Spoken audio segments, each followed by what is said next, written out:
Hebrews, Hebrews, Hebrews. This is Prophets of Awakening. It's our Israelite Advanced Bible Study night, the 31st of December, 2024. Okay, we'll be dealing with Genesis chapter 14. And I'll show how it is identifying who Israel's savior was way back in the book of Genesis. Okay, you can go to our YouTube channel, The Prophets of Awakening. Check out our videos. We have over 1,000 or so videos that you can look at, examine, and get the truth out of it. These videos will lead you to the truth of the Holy Scriptures. And if you like what you're hearing and receiving, I'm asking you to like, share, and subscribe to the channel. It'll be greatly appreciated. And for those that want to support the channel, we have our cash app at the bottom of the screen. It would be greatly appreciated also. Shalom, and this is a non-Messianic channel. We deal with the Tanakh and the Torah, Tanakh being the Old Testament, so-called Book of Remembrance, and the Torah is the first 5 books of the Old Testament that was given to Moses by our Redeemer, the Lord of Hosts. Okay. Shalom and welcome to this channel, and welcome to our Israelite Advanced Bible Study. We're going to do our normal, which is a moment of silence, a prayer, Psalms. Then we have some current events, so need to know information. Then we have Q&A for anybody that have any questions, comments, or anything they want to inject into the conversation or into the class. Then we go into our topic. Like I mentioned earlier, I'll be dealing with Genesis 14, and a couple of verses around it, but particularly Genesis 14, showing who our Redeemer was way back in the book of Genesis when Israel came out of Egypt. Okay, this moment of silence is for the Lord of Hosts and all that He's doing to bring about our prophesied deliverance in these last days. Okay, oh Lord, we pray unto the Lord, our God, and we make our confessions, oh Lord. Great and dreadful God, keeping covenant and mercy to them that love thee and to them that keep thy commandments. O Lord, righteousness belongeth unto thee, but unto us a confusion of face, as it is this day, to the men of Judah, to the inhabitants of Jerusalem, and unto all Israel that are near and that are far off, through all the countries whither thou hast driven us because of our trespass that we have trespassed against thee. O Lord, according to all thy righteousness, I beseech thee, and let thine anger and thy fury be turned away from thy city Jerusalem, and thy people and thy holy mountain. O Lord, hear this prayer, and cause thy face to shine upon thy people for your sake. Open your eyes, O Lord, and incline thine ears to hear, and behold our condition. O Lord, hear. O Lord, forgive, hearken, and do, and defer not, for your own sake. For we need you so very much at this hour. Peace be unto you. Okay. So with that being said, we'll read the Psalms. Okay.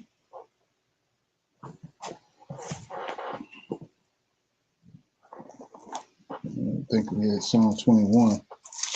Let me see where I'm at.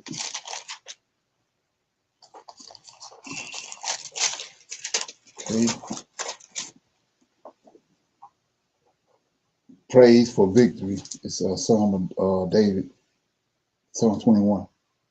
The king shall joy in thy strength, O Lord, and in thy salvation. How greatly shall he rejoice. Thou hast given him his heart's desire, and hast not withholden the request of his lips. Selah, for thou prevented him with the blessings of goodness, and thou settest the crown of pure gold on his head. He asked life of thee, and thou gavest it him, even length of days forever and ever. His glory is great in the salvation. Honor and majesty hast thou laid upon him, for thou hast made him most blessed forever. Thou hast made him exceedingly glad with thy countenance. For the king trusted in the Lord, and through the mercy of the Most High, he shall not be moved. Thine hand shall find out all thy enemies, and thy right hand shall find out those that hate thee. Thou shalt make them as a fiery oven in the time of thine anger. The Lord shall swallow them up in his wrath, and the fire shall devour them. Their fruit shall thou destroyed from the earth, and their seed from among the children of men.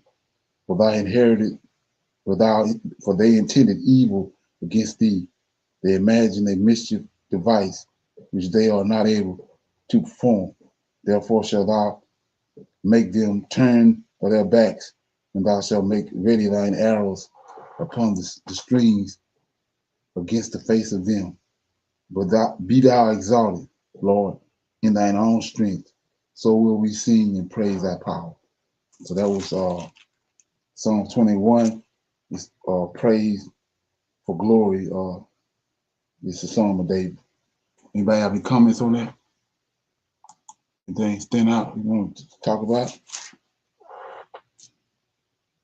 Okay, a lot of the beginning of this, matter of fact, pretty much the whole song reminds me of Psalm 89, signifying who David is. It says in verse 2, thou hast given him his heart's desire, and has not withholden thee request of his lips. For thou prevented him with the blessings of goodness, and thou settest a crown of pure gold upon his head. He hath life of thee, and thou gavest it him, even length of days, forever and ever. It's talking about David, right? His glory is great in thy salvation. Honor and majesty has thou laid upon him. So you see these same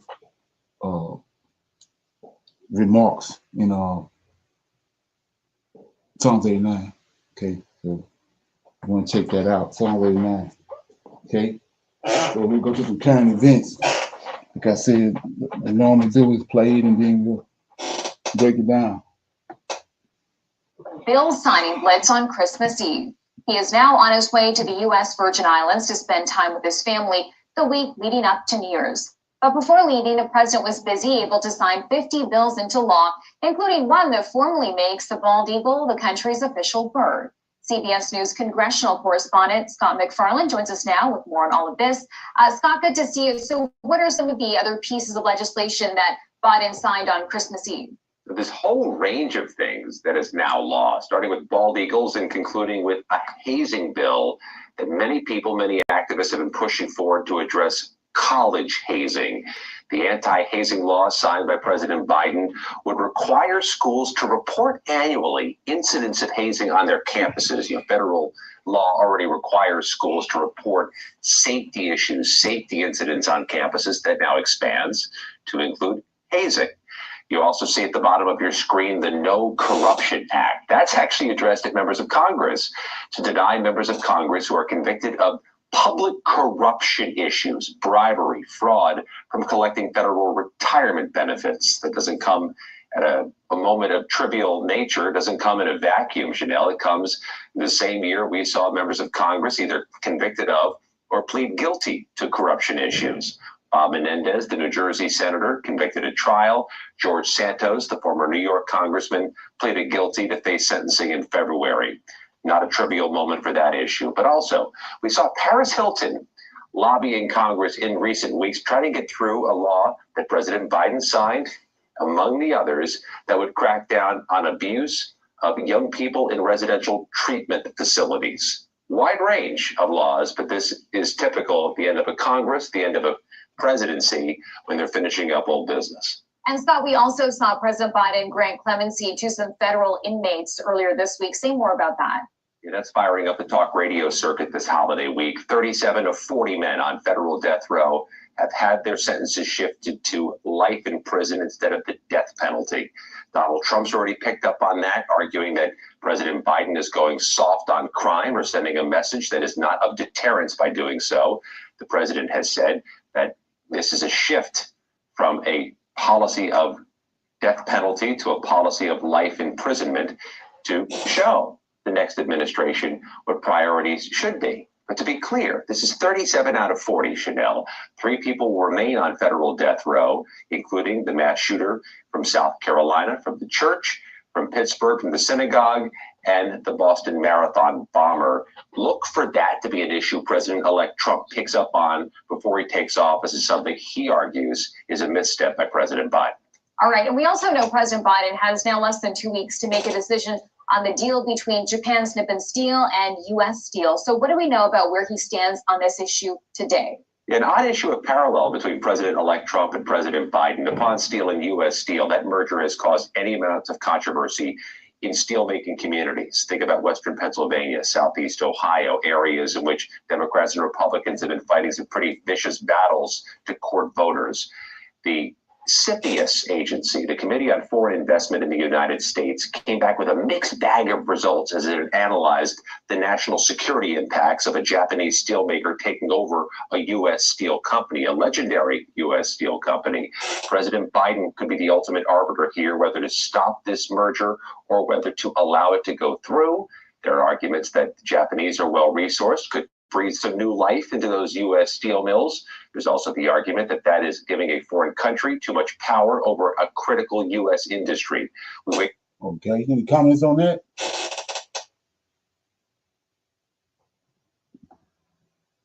Say Biden signed in 50 bills in one day on December 25th. Somebody had something? I just want to say that I know there's all this talk about making America great again, but I don't think people understand that man was not voted in by the people. He was selected by the people on top who said he was the chosen one. And his responsibility really is not to make it great again, but to tear it down, because that's what he's good at. And we can see that that's what he's doing everywhere. He's tearing down the government so that they can restart everything and the new money and all that other stuff. So people think he's doing a bad job. He's doing what he was hired to do. Okay. I can go for that. Anybody else? Okay. Kevin Merton right here.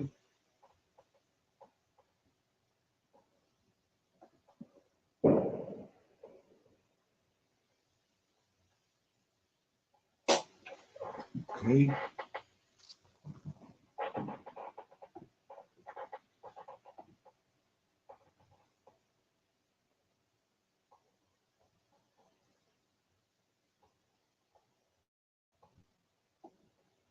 Task focuses on the missile war between Israel and Yemen's Houthi forces. And this is not just a rapidly escalating conflict or another chapter in the West Asia tensions. It's a new kind of warfare with both sides striking each other relentlessly through multiple attacks and targeting key infrastructure. As the Israeli defense minister described it, it is the first ever missile war. What does that mean? Let's just first break it all down for you. For the fifth time in just 8 days, central Israel was rocked by sirens overnight. What was the cause? Another ballistic missile attack launched by Yemen's Iran-backed Houthi forces. What was the target, you ask? A major international airport in Tel Aviv. In fact, Israeli forces said that they intercepted the missile before it even reached their airspace. But the fear of falling debris triggered alarm across a wide area. Flight arrivals were halted for 30 minutes. Civilians rushed to bomb shelters in panic, leaving at least 18 people injured in the process. The Houthis, however, claim otherwise, insisting that their missile struck its target, causing casualties and halting operations at the airport, and that they executed 2 successful drone attacks, one on a ship in the Arabian Sea and the other in Israel's Jaffa. Listen in. The missile force of the Yemeni armed forces carried out a specific military operation targeting Ben Gurion Airport in the occupied area of Jaffa using a hypersonic ballistic missile of Palestine II type. The missile succeeded in reaching its target despite the enemy's censorship, and the operation resulted in casualties and the cessation of navigation at the airport. Now, this is just one part of the story. Hours earlier, Israeli warplanes unleashed a barrage of strikes deep into Yemen. The operation was massive. Dozens of fighter jets, spy planes, and refuelers coordinated to hit Houthi-controlled infrastructure. Targets included Sana'a International Airport, the Hez Yas power plant, and key Red Sea ports like Hodeidah and Salif. Reportedly, these facilities are critical for the Houthis' operations. According to reports in Israeli media, they serve as hubs for Iranian weapons transfers and the entry points for senior Iranian officials. The strikes also caused significant damage reportedly. The air traffic control tower was severely damaged, and shattered glass could be seen covering the road and pavement outside the airport. People could also be seen rushing out of the airport after the Israeli airstrikes. The head of the World Health Organization has said that he was about to board a plane at the airport when it came under attack. The Israeli Prime Minister Benjamin Netanyahu said that the attack was aimed at cutting off, quote unquote, the terror arm of Iran's axis of evil. Listen in.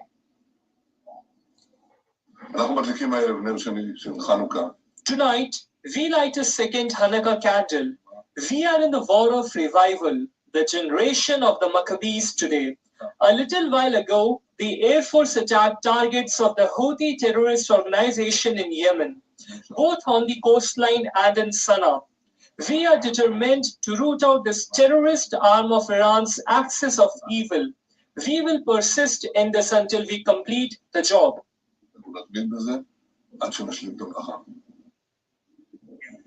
Meanwhile, the Israeli Defense Minister, Israel Katz, has said that the Israelis will hunt down Houthi leaders and continue retaliatory strikes until the job is done.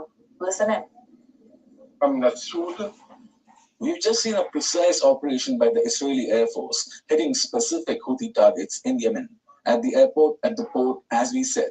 Whoever hurts Israel, we will hurt them. We will hunt down all the Houthi leaders, hit them as we have done elsewhere. No one will be able to escape Israel's long measure. We will attack them in order to remove threats to the state of Israel.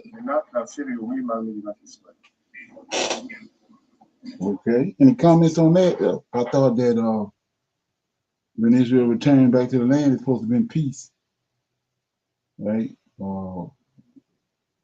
Forever. Just look like it's just the opposite. Anybody have any comments? Shalom. Shalom, everyone. Yes, this is what I was saying before, that it's supposed to be peace in the way it is going right now, and on here in the United States, they're with the mega making America great, and how Trump wants to do all these, change all these rules or implement his plan. And he's Right. telling them the mega side is going to be good. It's going to give them a peace of mind that they can go about their business and do what they want to do. Things are going to be great. That's this part of on the United States, that peace that they're talking about they're going to have. And again, I wanted to ask a question with this red heifer thing. As far as that, 3 years have passed now, but they haven't done anything. Why? Do you know why that is? Why? I mean, it's they evidently their plan is it got altered or whatever, but they have more than just those red cows they showed. They got other ones. They got a group of them. They range in age. Shalom. Yeah, because they were saying the first three pure ones born, Right. and so they're going to have to backpedal on all the stuff that they were saying was going to happen before the end of this year. We have like 4 hours left, if that. Like they got to this point on lies. They're gonna come up with some more lies. Got something?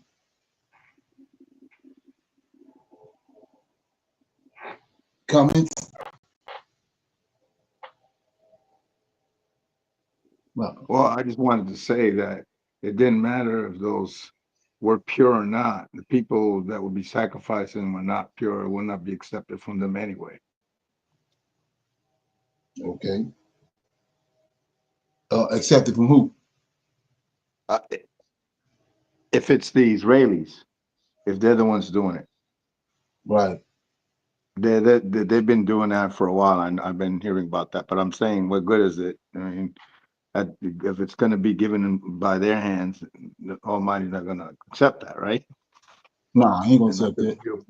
they're not the real priesthood. Exactly. You're not gonna accept the animals or the priests. Exactly. Anybody else have any comments on that?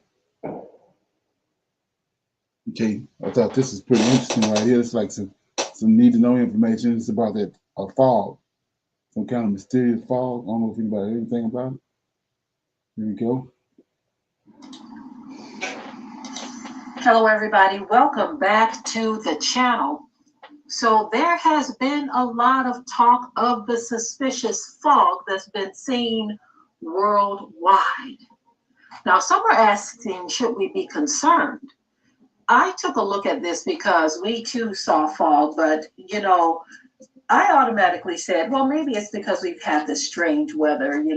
It's winter and we've had this very, very warm weather. We haven't seen any snow. This is the last day of the year, no snow. And so I just kind of chalked it up as that until I started hearing other people talking about it and having these strange reports of feeling sick and all kinds of other things.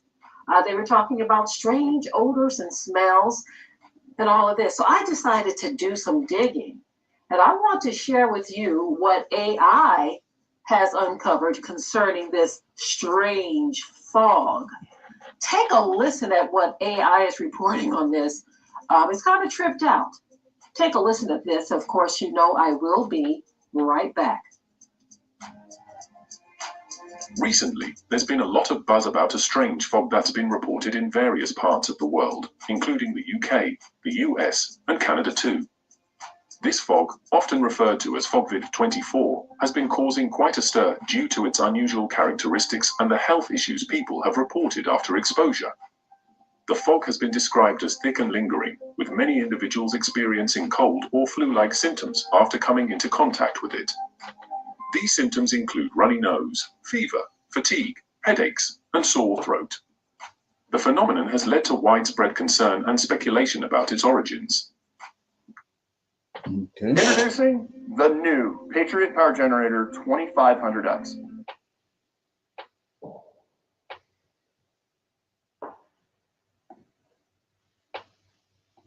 Conspiracy theories have quickly emerged, with some people suggesting that the fog is not a natural occurrence, but rather a chemical mist or even alien spores. Social media platforms have been flooded with videos and posts from individuals sharing their experiences and theories. Some believe that the fog is a result of environmental factors, such as the release of trapped methane due to geological activity. Others have drawn parallels to the C-19 pandemic, given the similar symptoms reported.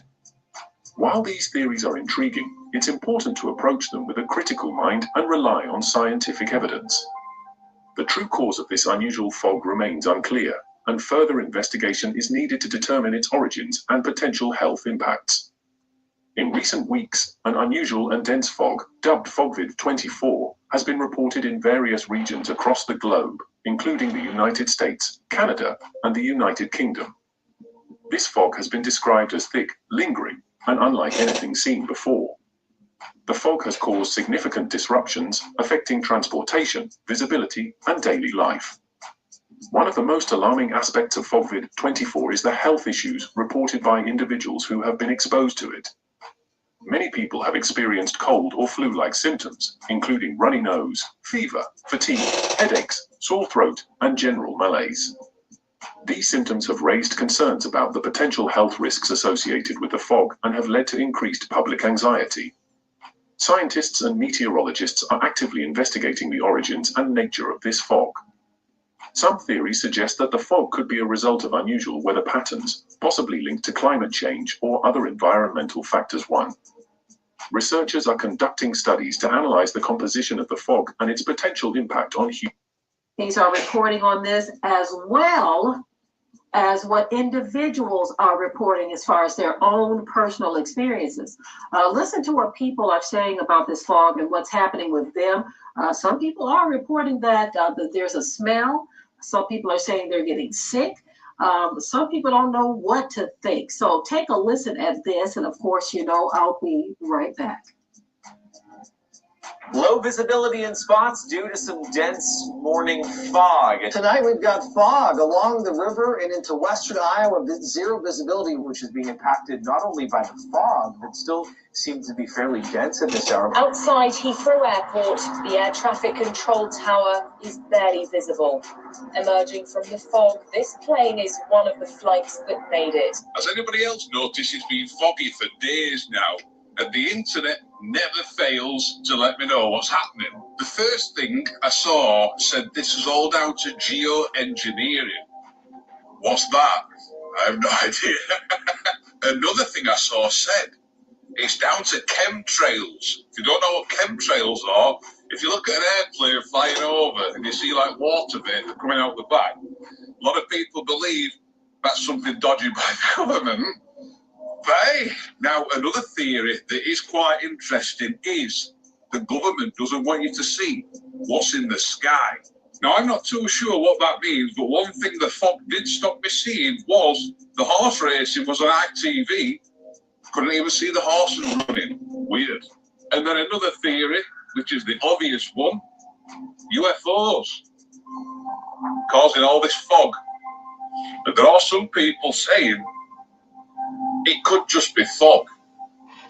A lot of different opinions. What do you think's causing all this fog? So I have seen no videos on this, so I'm just going to talk about it. The fog. That's right, people. This weird fog shit that has been around for days and is supposedly making people sick. Well, I feel like shit. And this is what I'm talking about. This is what it's looked like in Ohio for days, okay? Got to Virginia, a place called Bancy Gap. I think they're known for having some issues with fog, but this was so bad we almost had to pull over the car. Like we could not see where we were going. I don't know if it's just me, but for the last few days, I have been having this weird feeling like something big is about to happen, right? Like this weird feeling of impending doom. I have been having this crazy feeling like in my belly. I don't know what it is, okay? To be brutally honest, I feel like something is already happening. And here's why. For the last 2 days, there have been crazy reports of dense, thick fog in many states all over America, in addition to the UK. Now, this is not your regular fog because a lot of people have been reporting that they have been seeing some weird type of mist coming out of the sky with this fog, okay? In addition to that, there have been 4 plane crashes, y'all, within the last 5 days, okay?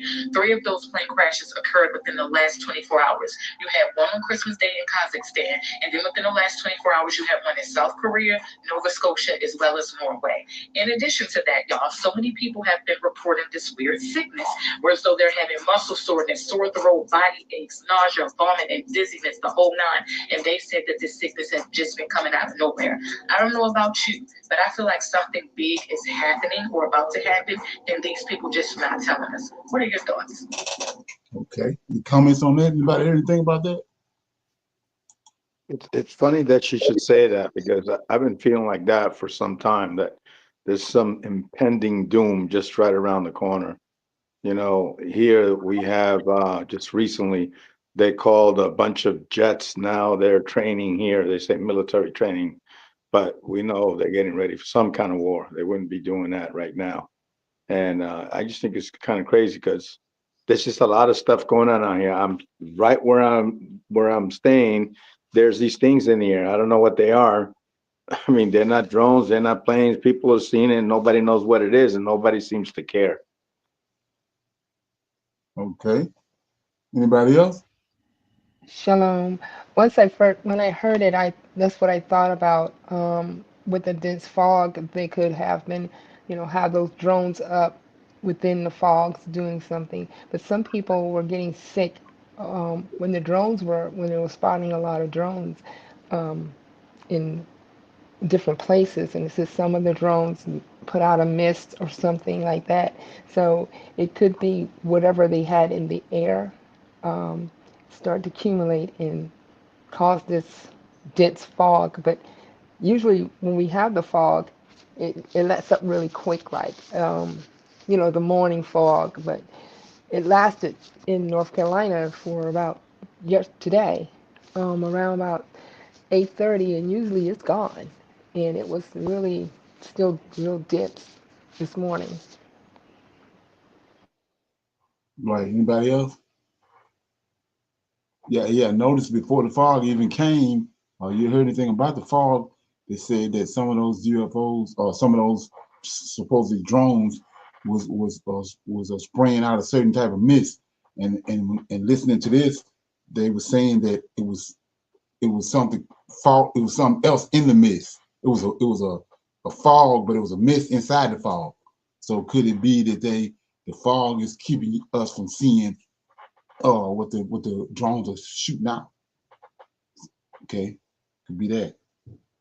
Oh yeah. Anybody have anything else on that? I mean, you Okay. wonder what it is that they're doing. You would think like they're terraforming the earth or something. Because yeah, a lot of people getting sick, and I'm wondering. One thing I have noticed for some years now, when they first started spraying the stuff in the air, which is aluminum, barium, strontium, and I can't remember what the other fourth thing is, which they were saying that it was to prevent, the heat, from the temperature going higher, but they're actually trapping the heat by what they're doing. Okay. But they started up real high. I remember that in the late 90s. And I noticed that over the years, they're getting closer to the earth, close right here. I mean, I can't believe how close they're getting to the earth here. Who's to know if these people are not spraying that at night and it's creating a fog and it's really actually the same chemicals that they're spraying in the air? Because there are people over here getting sick too. They got, people throwing up and all kinds of stuff too. Right. Yeah, another thing too, when you start bringing in everything that's happening that's unusual, you got to keep in mind that those those what they call those containers, shipping containers, and what was in them. Could it be like the guy was saying, they changing the atmosphere for wherever these beings are, they can't deal with the sun or whatever. They're blocking the sun out. They're changing the atmosphere for them to exist. So you gotta factor that in too, because We know the people who get skin cancer, that's for sure. Right. Ain't that something? That's crazy. So there's a lot of things to be considered. I mean, and so it's happening so fast. There's things happening last week we forget about. But you got to keep all that stuff in mind. It's like they coming in waves. Yeah. So with that being said, I'm opening up for some Q&A, comments, questions about anything. Anybody have any questions or comments about something they came across? Something he was reading in the Bible? You want to get some information on it, talk about it? Shalom. Yes, sir. I was reading about Musk going to South Africa. They were saying he was a native of, and he's trying to get them to let him open up a plant, but they got a law that, they're not letting people come in and, rebuild back in the country unless, the country got 30% of the business or something like that. I saw that. Right. Yeah, it's kind of ironic that you brought that up. I don't know if you saw this video or heard about the information that the judges over there, the Supreme Court or whatever in South Africa, they've all of a sudden gave those Boers their land back. Did you hear about that? No, sir. Yeah, you know what the Boers are, right? Those are the white folks that came there and colonized South Right. Africa, and then During apartheid? Huh? During the time of apartheid. Right. And then all of a sudden, I think it was like maybe 10 years ago, maybe 15, 12 or something like that, they ran all of them out and they reclaimed the land. But now, last couple of days ago, the South African court system gave those Boers their land back. So I don't think that's like I was saying, I don't think they're separate incidents. I think all that's tied together. Because evidently, Elon Musk got to be something related to him. You're bored too, or he have to be, because he's a white South African. Right. Yes, sir. And was one other thing, it was the controversy about this House Speaker, and now all of a sudden Trump is coming in supporting him because he don't want to delay in the inauguration. And I think if they could go through once he get in there, he don't care if they throw him away or not. Right, right. And another thing too, the guy that's got two black guys. If they get rid of Johnson, they got those two black guys in there. That could be why he's jumping in there. He don't want that to happen. You know what I'm saying? Because that's I think we talked about. I played the video. Donald something. He's the main one that's in line if they get rid of Johnson. So that Speaker of the House he's right up there with the president. Okay. So I don't think they want that. Or not for his supporters anyway. Okay. Anybody else have anything they want to talk about before we go into the lesson? Real quick, I just wanted to touch on what you just said about what's going on. Where did you get that information? Because you got somebody like Julius Malema over there. I doubt very much that man would have allowed that to happen, and he's got a huge following. Oh yeah, but you got to look at what also happened too. Was not too long ago. Like I said, they do things in waves. They made the laws. So if you remember, that party that what's his name? The guy that's with bricks. You always see him, the black guy, the one that you're talking the president of Ramaphosa. Ramaphosa. Cyril Ramaphosa. Right, his party lost. Oh, wow! I didn't know he lost. But I thought Malema was running against him. Yeah, but I'm saying that I think even before Mandela came in. Oh, okay, all right. That party that Ramaphosa in been running out South Africa. That's the same party that ran the Boers out. That's even while it was apartheid.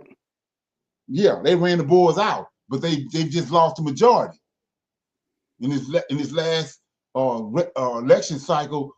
That I can't think of the name of the organization, but they lost power. Because he's corrupt. Because he's a corrupt politician. That's why. Right. So that's the guy. I guess how got to have some kind of effect on how they get around to voting to get them back their land. Exactly.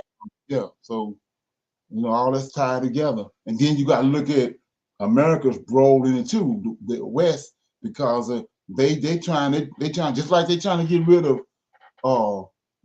Tory, they trying to get rid of Ramaphosa too. They got to see his problem. Yeah.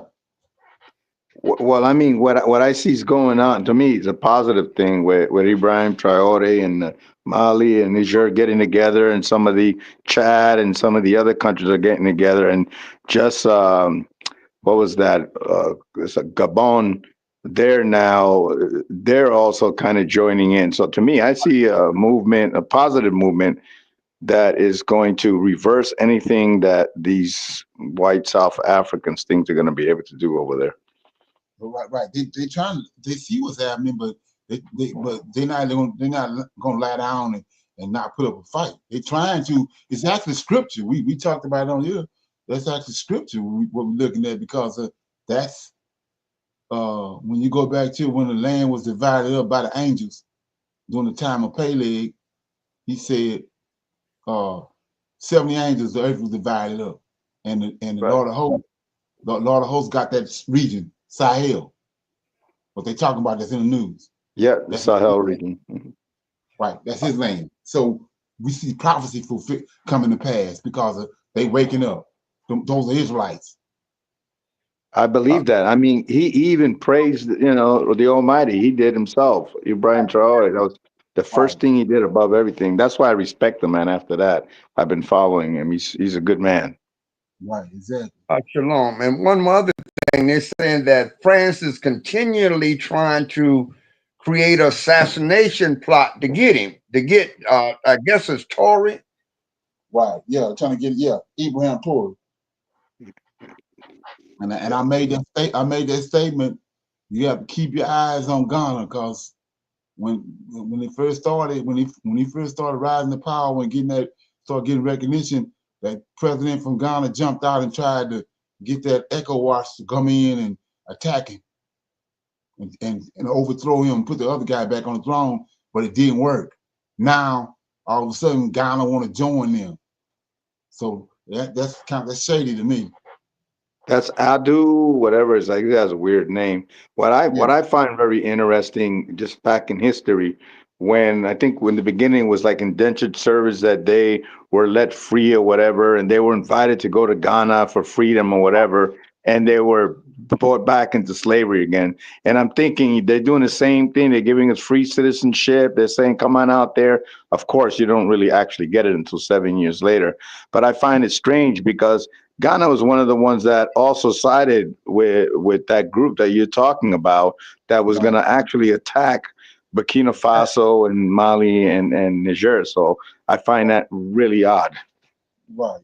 And so what has happened since that, I don't know if you know that, but that good Akufo-Addo, he lost. They got a new president. Another corrupt politician. Right. So like I said, they making it, me looking at it, they making this look like, oh, they got rid of this guy, this new guy in, and he's praising Tory. But that's suspect to me. Well, I hope it's not a setup by the U.S. government. They're putting one of their puppets in there. Oh yeah, they got puppets all over Africa. Believe that. But like I said, even when you look at the amount of attempts already, 18 attempts. Come on, that's supernatural. That's above our pay grade. Agreed. Huh? I said I agree. Definitely 18 attempts, and it was by France, and I think the United States also had a hand in it too. Exactly. Ain't that something? Yeah, shalom. Over in Africa, there's just only 4 independent countries that, and the rest are controlled by somebody else. I know Burkina Faso, they're one of those out of those 4. Right. Well, it's not. They all receive what they call they was colonized. Then they said, I think in 1960 it started. All of them is not supposedly not being colonized no more, but they just put a twist on it, like they did over here with slavery. They put a twist on it. They freed us through Lincoln, but they came up with all these different laws, black laws and all that, and it's still the same thing going on. But what these 4 nations is doing, they rebelling against the system they have in place. That's where the drama coming in at. And more other nations are joining them, and they trying to cut that off. You had 3 last week, Botswana, I think Chad, and another country, and then just over Saturday, yesterday, I think, or Sunday, another one. So they like breaking off and getting out from under the psychology and the system that those Europeans have in place. And so it's becoming a major problem for them, because they resources get going away. All the resources that they need is in Africa. It's like France on the brink of bankruptcy because of what Tory done when he cut them off. And Niger, yeah. So that's what that's all about. So they got to find some kind of way to try to stop what's happening. But like I said, it's prophecy. That's all we're looking at, prophecy. Yeah. Anybody else? Okay. We'll play this right here, and then we'll go into the lesson.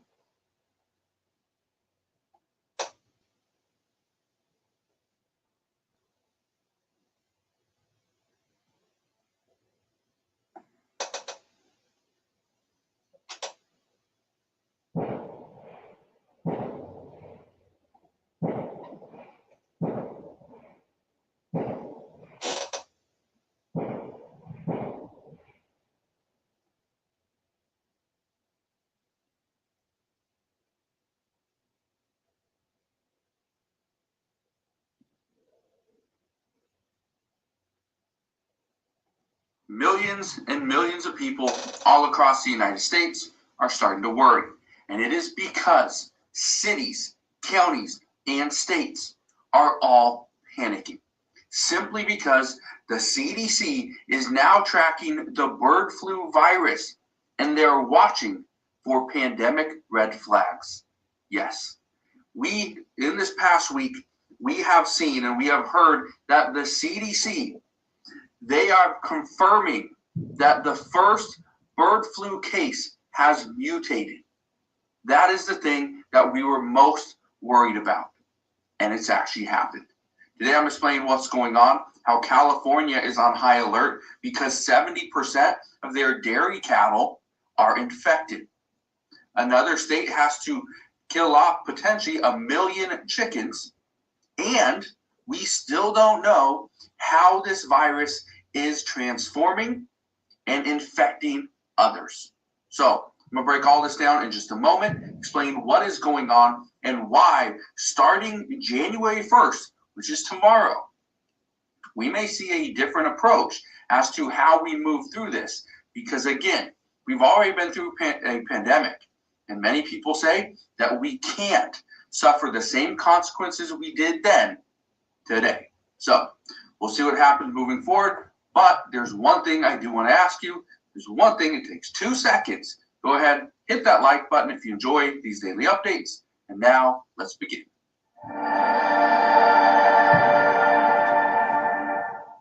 So look at some of these stories right here. Like this one. The bird flu uptick in U.S. has CDC on alert for pandemic red flags. Says the CDC is tracking bird flu cases closely, watching for signs of a pandemic. Now, one thing I've been telling you for several months, the bird flu is the most likely virus that is going to be called the next pandemic. Now, do I think this is something that we can take lightly? No, because this has already taken, tens of thousands of poultry. We've lost, so many cattle. We've lost pigs, animals. Okay, just listen to this story right here, because this is something I brought up last week. This is extremely concerning. A week ago, California declared a state of emergency after a mass infection of dairy cattle there. In Washington state, where cases have been on the rise, more than half of the big cats at one wildlife sanctuary died after contracting the virus. Even more concerning, it is unclear exactly how they got bird flu. That's the biggest key. We do not know how these big cats in a wildlife sanctuary here in Washington state contracted the virus. That's the concern. We don't know how people are getting it all over the U.S.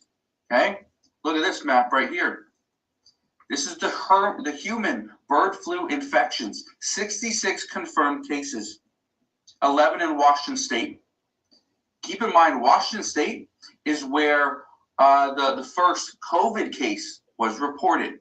This was back in 2019 or 2020. I think it was like December or January 20th, something like that. Right here in Washington state, you got 11 human bird flu cases, 37 in California, 10 in Colorado. Okay, that's concerning. But look at this. Look what's going on in California. More than 70% of California's dairy cow herds are infected with bird flu. That is a very big problem. I want to read you just some of the stats right here. It says a dozen more dairy herds in California have been stricken with bird flu as the virus continues to infect animals and humans around the U.S. Nearly 700 herds in the state, or 71% of all herds, have caught the H5N1 bird flu since late August, forcing Governor Gavin Newsom to declare a state of emergency and the government to announce new testing. It says while California, the nation's top milk-producing state, has the most infections in dairy herds, more infections were reported in Michigan, and the number of confirmed human cases has inched closer to 70, according to health experts. Now, here's the problem. We are now going to do some new testing. Yeah, that's great. But California, the nation's... Okay, yeah. Who's coming in the driveway? So we're going to cut it out right there. Notice how it's the herds. Remember what I said? Isaiah chapter 60. You know, in Deuteronomy 28 says that at the very end, he's going to put the curses on Gentiles. So if you go to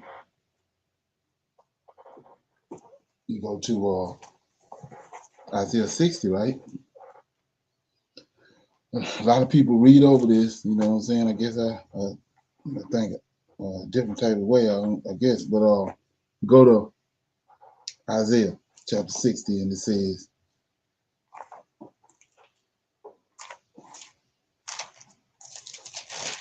so he's specific, right? It says, I start at verse 1. Arise and shine, for thy light is come, and the glory of the Lord is risen upon thee. For behold, darkness shall cover the whole earth, and gross darkness the people. But the Lord shall arise upon thee, and his glory shall be seen upon thee. And the Gentiles shall come to thy light, kings to the brightness of thy rising. Lift up thine eyes round about, and see, all they gather themselves together, they come to thee. Thy sons shall come from afar, and thy daughters shall be nursed upon thy side. Then thou shalt see and flow together, and thine heart shall fear, be enlarged, because the abundance of the sea shall be converted unto thee. The forces of the Gentiles shall come unto thee. That's what we're looking at. But this is my point. Verse 6. The multitudes of camels shall come cover thee. The drummery of Midian and Ephah, all they from Sheba shall come. They shall bring gold and incense, and they shall show forth the praises of the Lord. Right now, here my point is right here, verse 7. It's a certain type of animal or lamb that the Israelites are dealing with, and it's right here. All the flocks of Kedar shall be gathered together unto thee. The rams of Nebat, see, certain breed, certain type of rams and cattle and all this. They're not over here. He's destroying their herds, not ours. Right here, it says, the multitude of camels shall cover thee. The drummer of Midian shall Ephah, all they of Sheba. Right? You know, Sheba is in the Ethiopia shall come. They shall bring gold and incense, and they shall show forth the praises of the Lord. All the flocks of Kedar, that ain't over here, shall be gathered together unto thee. The rams of Nebat, that ain't over here. These herds ain't over here, shall minister unto thee. They shall come up with acceptance on mine altar. Yeah, these animals here accepted. And I will glorify the house of my glory. So I thought that was something to think about. Yeah. So it's like he said, we at the end of, we see the curses being transferred to the Gentiles, our enemies. And not only that, he destroying their flocks and their herds. Just like when the time came, the prophecy that Gabriel gave Daniel, that his indignation came to a full when he was dealing with Israel. And we had to cough up all our possessions. That's how the Gentile got rich. But I'm just showing you, it's a certain breed. He telling you it's a certain breed that he dealing with. They ain't over here. Okay, any comments? Okay, everybody good on that? Okay, so I'll go to topic for discussion. It's Genesis 14, and what I want to, like I said, every opportunity I get, I want to try to show, because the time is running out, who our Savior really is. Because it's time to cough up that idol. So I'm going to show you in Genesis 14, and I'll bounce off some other verses that we already know to solidify it. But I'm going to start in Genesis 14 and show you that who our Savior is. Okay. Matter of fact, I go to, like I always do, I go to Genesis 1 first, show you that. Then we're gonna, after we finish, we'll know exactly what it is. So Genesis 1, chapter 1, verse 1 and 2, we see that in the beginning God created the heavens and the earth, right? That's Yahweh, verse 1. Then verse 2, and the earth was without form, void, darkness was upon the face of the deep, and the Spirit of God moved upon the water. So the Spirit of God is, our angel is a minister spirit. So it's an angel, the angel of God. The angel of God is moving on the waters, and Yahweh is there, but the angel of the Lord is moving upon the water. And when you know the story, the earth was flooded. They returned to the earth because it was flooded because of what Satan had done, Lucifer, Samuel had done. So he had flooded the earth like he did during the time of Noah. So he had flooded the earth and they returned to the earth. It's Yahweh and his angel. The angel is moving upon the waters. Yahweh there also. So anyway, we see that right there. Now we're going to go to Genesis 14. This is during the time of the Exodus, right? Way before JC came. Daniel 9:25. You got people want to skip around that. You know what I'm saying? But yeah. I mean Genesis 14. Okay, and it says, let me see if I'm in the right place. Genesis 14. Chapter. Maybe. Oh, my bad. I said it's Genesis. It's Exodus 14. I'm tripping. Let me see if I'm in the right place. Okay. Yeah, it's Exodus 14. My bad. I wrote down Genesis. So it says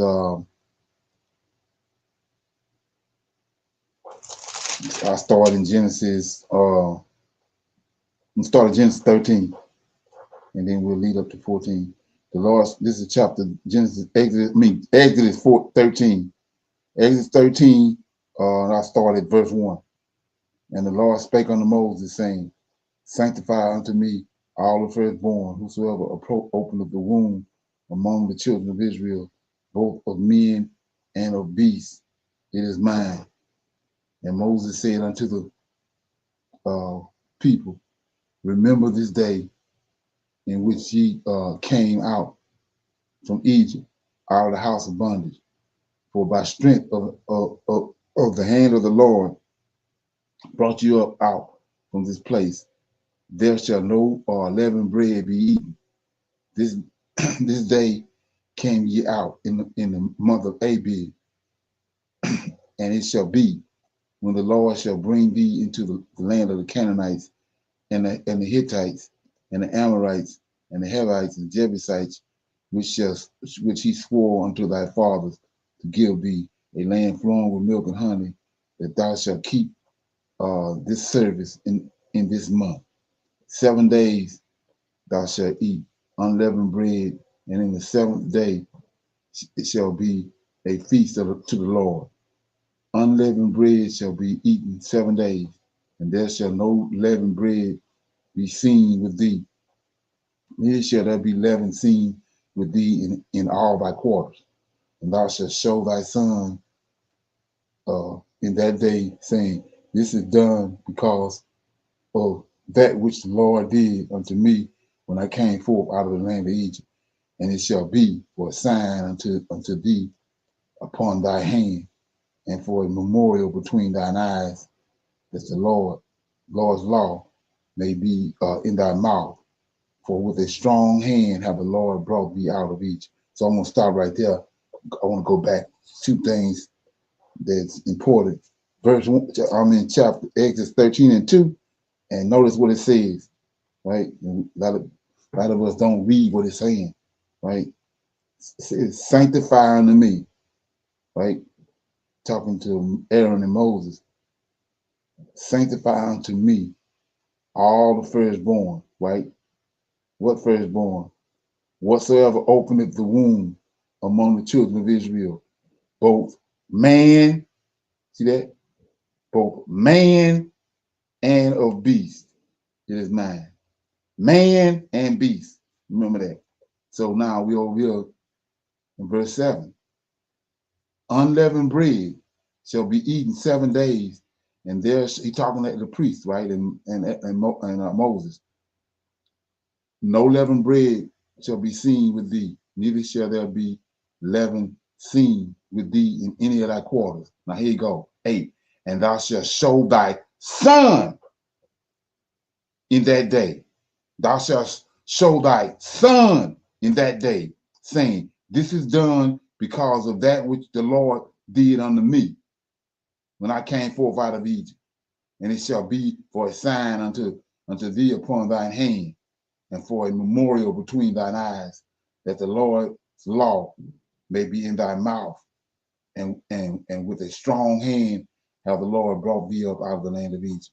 Now we'll keep going. Okay. It says, and thou shalt therefore keep this ordinance in its season from year to year. And it shall be when the Lord shall bring thee into the land of the Canaanites, as he swore unto thee and unto thy fathers, and shall give it to thee, that thou shouldst set apart unto the Lord all that openeth the matrix, and every firstling that cometh of a beast which thou hast. The males shall be the Lord's. Okay. 13. Every firstling of an ass thou shalt redeem with a lamb, and if thou wilt not redeem it, then thou shalt break his neck. And all the firstborn of man among thy children shalt thou redeem. And it shall be when thy son asketh thee in the time to come, saying, what is this?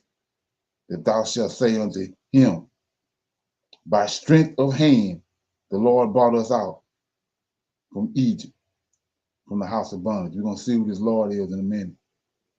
15.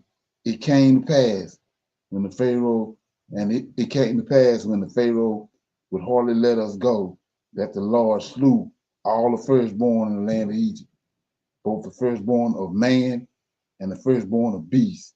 Therefore, I sacrificed to the Lord all that openeth the matrix, being males, but all the firstborn of my children I redeemed. And it shall be for a token upon thine hand, and for a frontlets between thine eyes, for by strength of hand the Lord brought us forth out of Egypt. Now here we go. 17. And it came to pass when the Pharaoh had let the people go, that God led them not through the way of the land of the Philistines, although that was near. God said, lest peradventure the people repent when they see war and they return to Egypt. So this is what I was telling you about. If you don't understand the order of Most High orders, it's gonna go over your head, and then when the truth comes to you, you're gonna think it's corrupted. So I just showed you right here. Let's go back again. Go to chapter 1 of Genesis.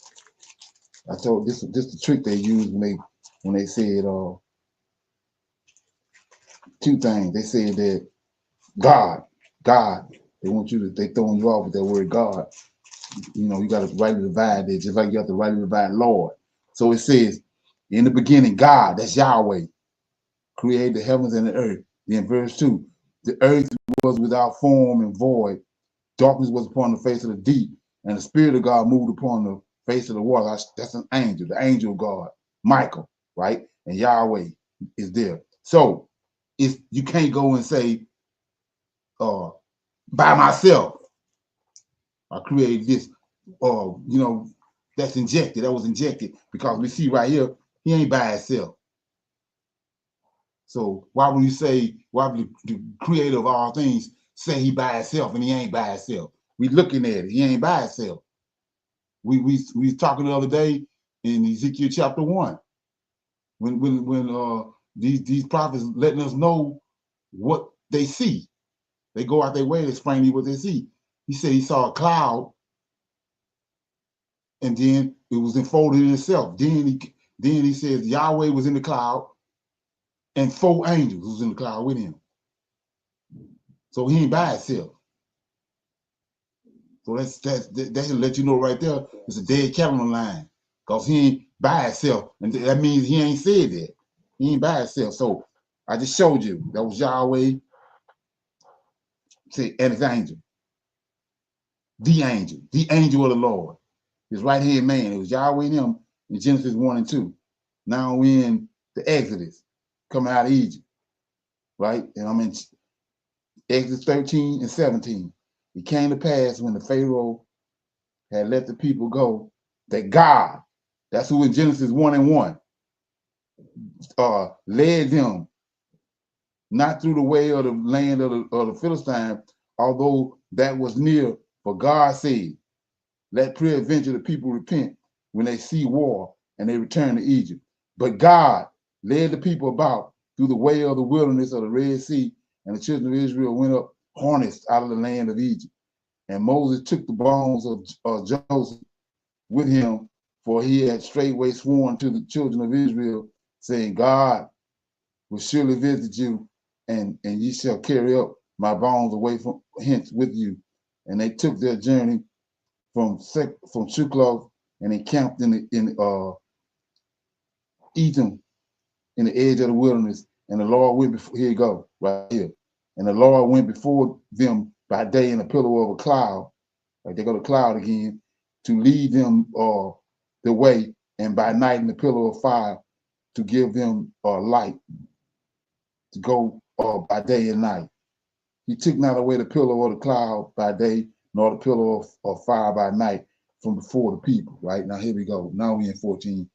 And the Lord spake unto Moses, saying, speak unto the children of Israel that they turn and encamp before, I don't say that word, Pi-haroth, between Middal and the sea, over against Baal Zephon, before it shall ye encamp by the sea.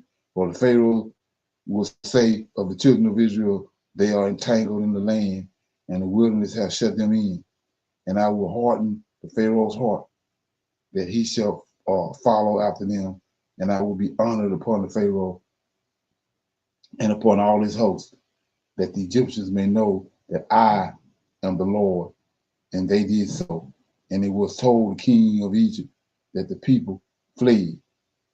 And the heart of the Pharaoh and his servants were turned against the people. And they said, why have thou done this, that we have let Israel go from serving us? And he made ready his chariots, and he took his people with him. And he took 600 chosen chariots, and all the chariots of Egypt, and the captains over every one of them. And the Lord hardened the heart of Pharaoh, king of Egypt, and he pursued after the children of Israel. And the children of Israel went out with a high hand, but the Egyptians pursued after them, all the horses and the chariots of Pharaoh and his horsemen and his army, and overtook them. Check it out. Overtook them encamping by the sea, beside Pi-hazoth, before Baal Zephon. And when the Pharaoh drew nigh, the children of Israel lifted up their eyes, and behold, the Egyptians marched after them, and they were sore afraid. And the children of Israel cried out unto the Lord. And they said unto Moses, because there were no graves in Egypt, hast thou taken us away to die in the wilderness, wherefore hast thou dealt thus with us to carry us forth out of Egypt? Is it not this the words that we did tell thee in Egypt, saying, let us alone, that we may serve the Egyptians? For it has been better for us to serve the Egyptians than that we should die in the wilderness. And Moses said unto the people, fear ye not, stand still and see the salvation. See the salvation of the Lord. So whoever saved him right here is a savior, right? See the salvation of the Lord, which he will show to you today.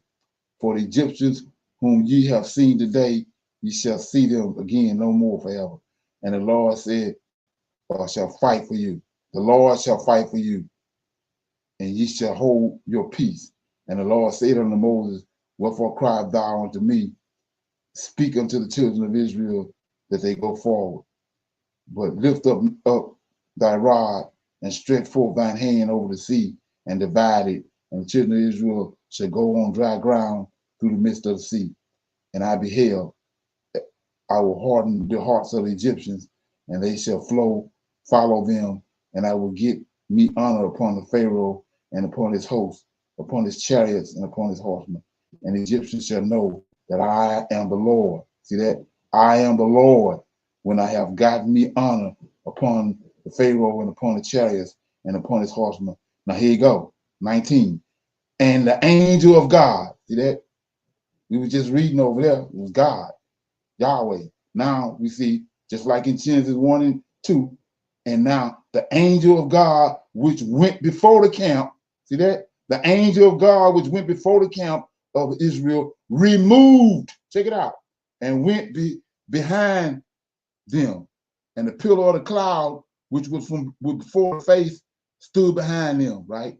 And it came between the camp of the Egyptians, this is the angel of the Lord, and it came between the camp of the Egyptians and the camp of the Israel, and it was a cloud, there go the cloud, and a darkness and up to them, but it gave light by night to them, so that the one came not near to the other all night.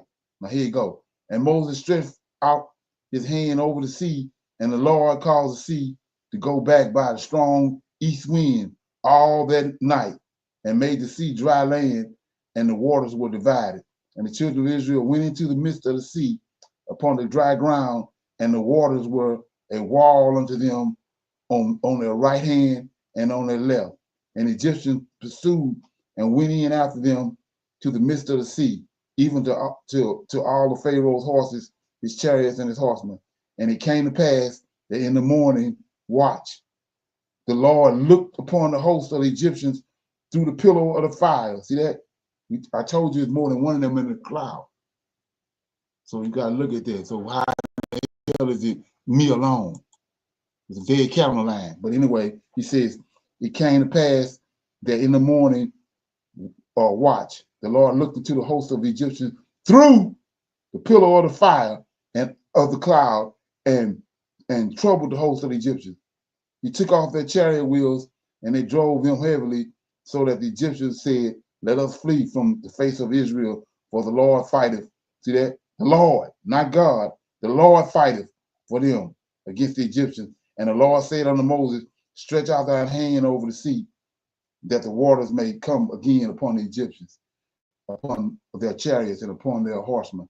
And Moses stretched forth his hands over the sea, and the sea returned to his strength. When the morning appeared, the Egyptians fled against it, and the Lord withdrew the Egyptians in the midst of the sea. Overthrew the Egyptians in the midst of the sea. And the waters returned and covered the chariots and the horsemen and all the hosts of the Pharaoh that came into the sea after them.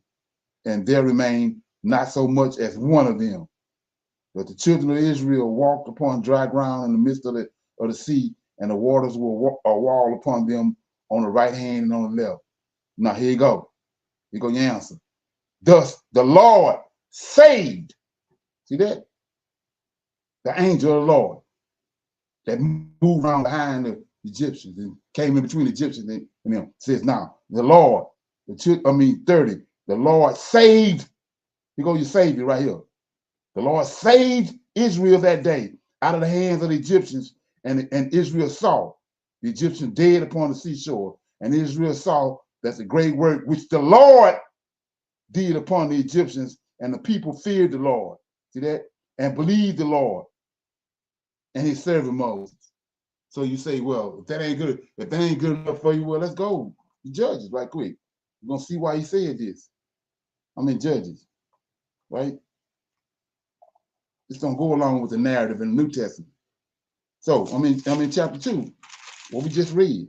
Now, here we go. I'm in chapter 2, verse 1. And the angel of the Lord, the same one that moved behind the clock, moved around behind Israel when the Egyptians started pursuing after them. He moved from the front, he leading them, he moved from the front to the back. Then it tells you he saved them. So here you go. The angel of the Lord came up to Gilgal to Beckham. Angel of the Lord came up from Gilgal to Beckham, said, I made you to go up out of Egypt, and I have brought you into the land which I swore to be your fathers. And I said, I will never break my covenant with you. That's why he's saying it, because of what we just read. He don't have no brain cramps. He's saying that because we just read it word for word that he saved him. He's the Savior. See that?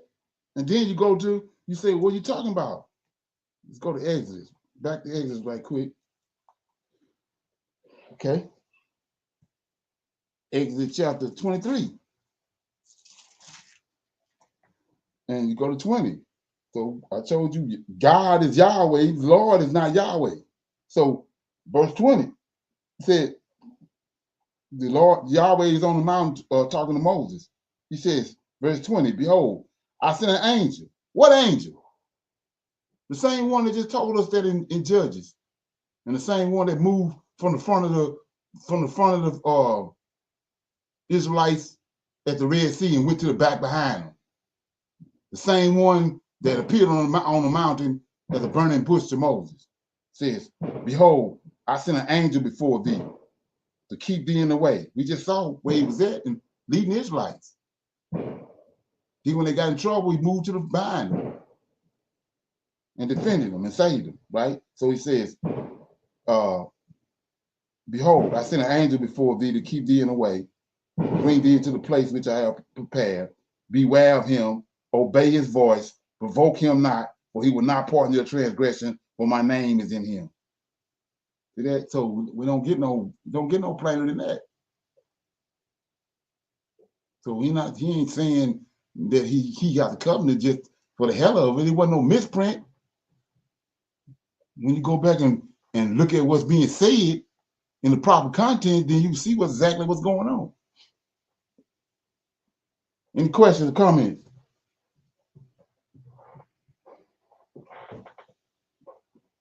Everybody good? Yes, sir. Okay, yeah. So yeah, I saw that. So I wanted to. I've been having people jumping on here and they type in the comments, Yahushua or JC as if they're supposed to do something. But I mean, come on, it's water on duck back. We too far in the game. It ain't working. So nobody have no comments or anything before we go? Okay. So with that being said, I want to say shalom, shalom, and another shalom. Shalom, everyone. Shalom, shalom, shalom. Everyone.